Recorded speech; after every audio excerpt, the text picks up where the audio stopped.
Hey YouTube, so I actually wanted to go ahead and do this video a while back, like kind of yesterday. The Subaru Ascent actually just made it to Las Vegas. As you can see, we are no longer in the trees, thank goodness. We actually did the 2,900 mile drive across the country in this car, and I have to say, it did a pretty decent job.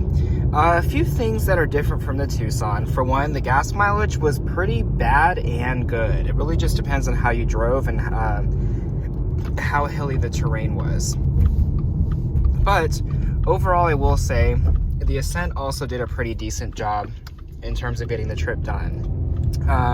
The turbo engine definitely has pretty sufficient power for its for the size of vehicle it is. I mean, to be honest with you, even the Honda Passport and Pilot, which has horsepower in the high 200s, this turbocharged 4-cylinder that has 260 horsepower actually did a pretty freaking good job. A couple things that we did notice: we are going to have to take it in for the infotainment system, as it is behaving rather erratically and sometimes not allowing Apple CarPlay. Additionally, the USB ports are intermittently working, so we may have to see what's going on there. Please excuse the dirty vehicle. Just like in my car, this vehicle just went on a 3,000 mile trip, so it definitely needs to be cleaned, but in the meantime, you know, we'll kind of just go from there. I'm actually just coming back from our new house. Oh my lord. That's funny. The camera frequency and the speedometer are actually the same, so sorry if I give you a seizure. We'll try to go up or down. Oh my lord. Okay, this is going to be kind of hard to do. But one thing I will say is the ride is very smooth, even though it is a rougher suspension than that of the Outback. The Outback definitely did have a rough suspension all the way around, or excuse me, a smooth suspension all the way around. Whereas this is just a little bit rougher, but it's not uncomfortable. This takes the platform of the Forester, so the Forester, if I remember correctly, did drive a little harsher than that of the Outback, so it doesn't really surprise me too much that this would be a rougher ride. But I will say is this thing can corner really well. There's not a lot of body roll in it, and it just feels like a very stable and solid vehicle. So the CVT on this, I'm still not a fan of it, but this one, like the Outback, does do the fake shifts. It will only do it in certain conditions, however. Because it's able to maintain lower RPMs most of the time, it'll act like a CVT. But if I really get on it, which I will in a moment, we will see that it can behave like a traditional 8-speed automatic transmission. Now, this compared to the Onyx edition of the Outback, I will say I do like this combination better. The CVT is programmed a little differently. As you can see, it really jumps right away. It's very responsive. Unless you have the air conditioner on, then you get a lot more turbo lag. But as you can see, it gets up to speed very quickly. The one thing I'm not a fan of in the Onyx edition is that when it fakes the shift, it actually drops the RPMs a little too much. This one will actually have a shift recovery, in quotation marks I say that, between 6,000 and 5,000 RPM. So the gear ratios per se are closer together. In the Onyx edition Outback with the 2.4 turbo engine, the CVT is programmed a little bit differently to where it rides it all the way up to redline, but then at around 55 miles an hour, the CVT will then shift and drop the RPMs almost to 4,000, and then we'll try to continue that shift pattern and bring the RPMs back up again. But there's no really in between, which is kind of a bummer, because it really takes away the power and really takes away the delivery of the 2.4 turbo engine. The Ascent does it a lot better in terms of power delivery, just because the CVT is programmed a lot differently.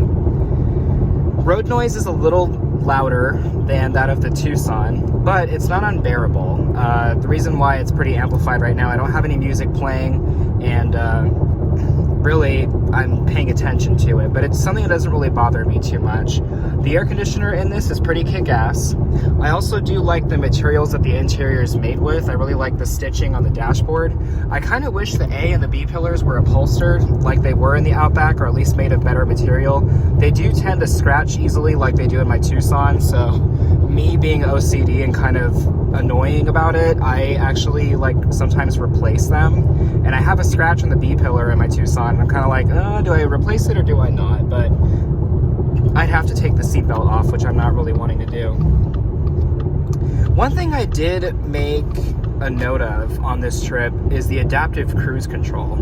I normally am not a fan of cruise control, and I have driven cars such as the Honda Passport that have it, and I will say this adaptive cruise control is very up there with Hyundai's.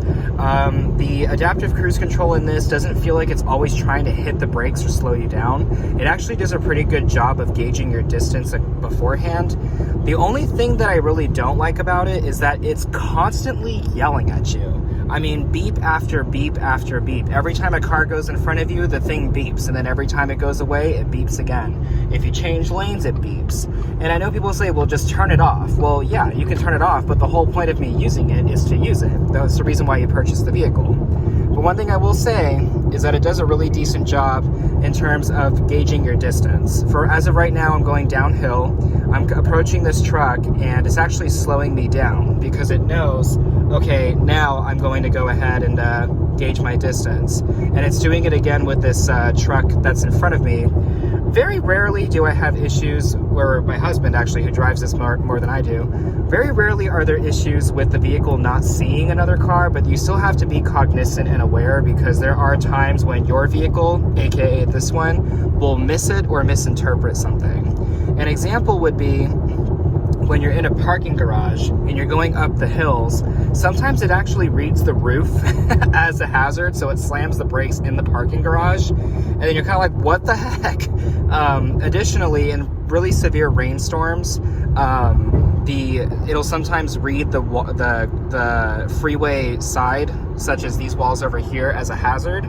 So you just have to be aware of that and still be cognizant as you're driving. Additionally, one feature that we really did not like using was the lane keeping assist. And it's kind of surprising because in my Tucson, it actually behaves a lot better. This one will really send you over into the other lane like pretty aggressively. And then it will yell at you to keep your hand on the steering wheel. And then it will turn the lane keeping assist off. It's like it's shaming you. It's like, you did not keep your hand on the steering wheel. You must. But after yeeting you across 3 lanes, I'm going to turn off now. And you will not see me again. And then you put your hands on the wheel and then it does the same thing over again. So the lane keeping assist was not my favorite. Lane departure, however, solid as a rock. But as you can see, it does a pretty decent job. If I go into the lane next to me, like the cruise control set at 74, if I go into the lane next to me, the vehicle will automatically start to speed. You son of a gun.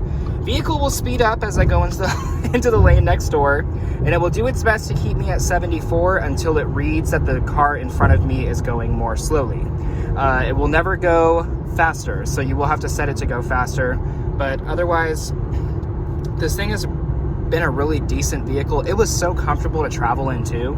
I mean, this thing really did a good job. A few things that I'm not a fan of as of right now, as you saw, I didn't see that truck, that truck would have had to be in front of me for it to catch it, but that's why you always need to pay attention. The only gripe that I did have was with the radio, because it's like, come on now, you spend $40,000 on a car. Oops. You spend $40,000 on a car and it's giving you these issues. Additionally, I would have rather had the leather wrapped steering wheel and the sunroof, but at the time, this was the option, and ultimately I'm not mad about it. It's still a decent vehicle. This is a premium trim. We got the captain's chairs and we love it. So in reality, I think we made a good choice. And like I said, it did a very decent job. We will find out if we threw off the alignment on Wednesday or Thursday when I take it in to get an oil change, because even though it did have one right before leaving North Carolina, and you can go 6,000 miles, always change your oil after a very long trip, especially considering the fact that right now it is 116 degrees right now in Vegas, and we did have to pass through Phoenix, Tucson, the desert, in the hottest parts of the day. So this engine definitely worked. So definitely always good to give it some fresh blood. Your kidneys also thank you for doing that after a long workout. But anyways, guys, thanks for watching, and I will go ahead and get back with you soon. Have a good one.